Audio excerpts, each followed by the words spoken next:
Hopefully we've got enough light and enough focus here to explain something. I want to respond to somebody's comment on one of Alex Answery's videos about free pallets and how they can be used in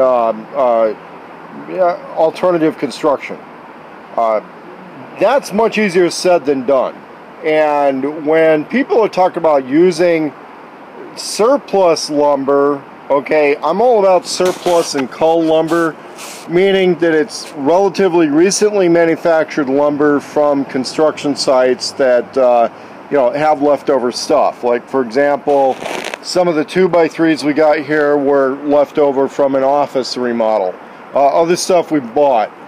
When you're talking about pallet wood, it's usually rough cut lumber and it's got a lot of nails in it. Okay, this stuff's built by a guy with a nail gun. And the reason for that is because the economy of time involved with building pallets. A guy's really good at building a pallet. Probably, he makes 10, 15 bucks an hour, and he can get a pallet together in 15 minutes if he's really slick. Maybe a half hour. Pallets are maybe cost about 20 bucks when you're getting stuff packaged. And once they've served their purpose, you know how it is. They're up behind some place or something like that. The best thing that pallet wood is used in is more pallets. Okay, pallets can be used for fences, they can be used to be garden stuff, but not something you live in. That wood takes too much processing time to be worth anyone's time. We had Alex trying to break one of these pallets apart. You can see how deeply that nail was put in. That's because the air was turned up on the air compressor used to install this. And by the time he's done trying to get this stuff apart, a little bit of frustration happens, and what you end up with is firewood. Now, I've run into the exact same thing out at Dignity Village with donated lumber. Realistically, what you got to be looking at is pieces that are 4 feet or longer for any kind of linear stuff, and then 8 square feet, like 4 by 4, maybe 2 foot by 4 foot, as small as you want to go, on anything that's a sheet material. On something like this, if it's under 8 square feet, which is just, like a 1 foot wide section out of a 4 by 8 sheet of plywood, because a 4 by 8 sheet of plywood is what? 4 times 8, right? And so that's 4 times 8 is what? 32 square feet. Okay, if it's smaller than 1/4 of a sheet of plywood, you're probably not, it's not enough wood to save, okay? And it's not really much of a donation either. If it's smaller than a 1/4 sheet of plywood, we can't deal with it. If it's smaller than a half of a 2x, whether it's 2x4, 4x4, or 2x2, it's probably not really something we can work with. And that's because we have to save weight. And there is, even when somebody's really low income, there's a certain point when it's diminishing return on processing lumber out of this stuff, because we end up with a bunch of this, and I'm not going to sit there and try to redo this stuff. Now, Degrichen over at, he now works for the Tumbleweed Tiny House people. He's using pallet wood. A lot of times it's leftover pallet wood from a place that manufactured pallets. Or let's say you got leftover wood from fences.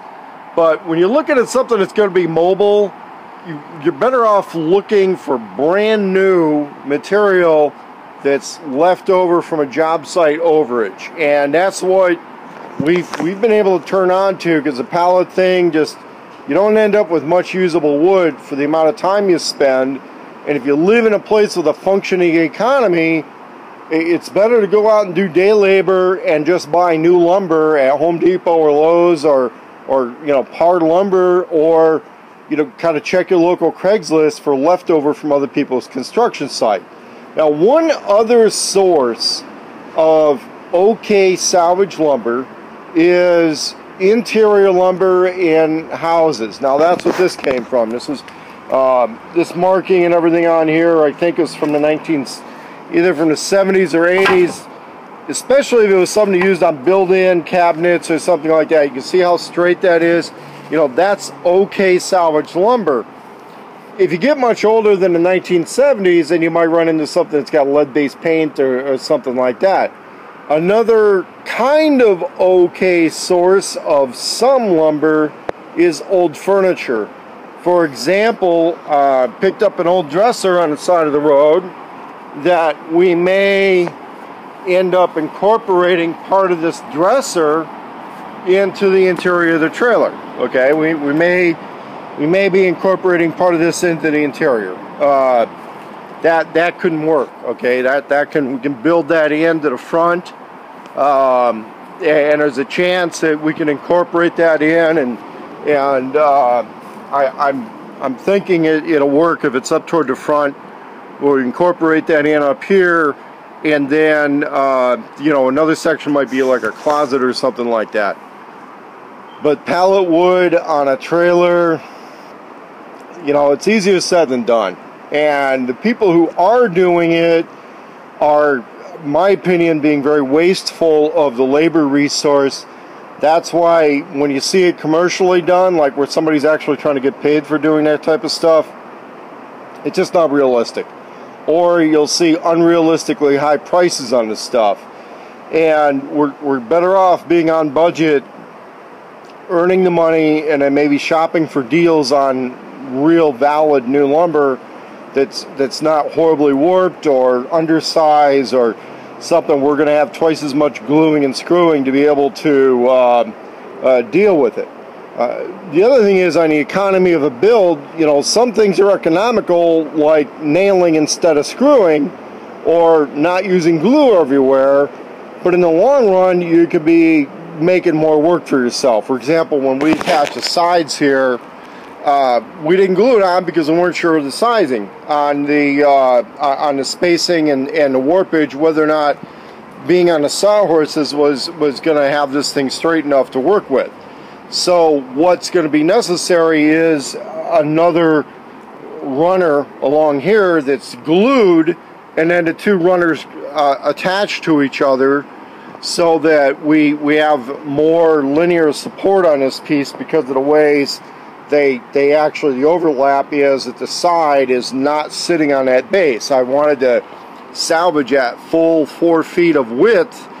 That way, when I'm taking 8x stuff and cutting it down, I still have my 4 foot of width on the interior to work with. Because if we start building in, and then if we were building in our walls with pallet wood to hold the insulation in, you know, we're losing another 1.5 inches. And so you end up with what, a 3 foot 8 inch interior.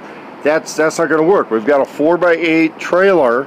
I know we can kind of overhang the trailer frame a little bit by the thickness of this, but when we start talking about, you know, salvage lumber materials that come on the inside of this, that's not as practical as using thin veneer wood as would be done in the conventional trailer manufacturing business. Okay, people who are already in a trailer manufacturing business are not stupid people, so it's valid to take a few little clues from the manufacturing methods, which is use thin sheet veneer for those interiors.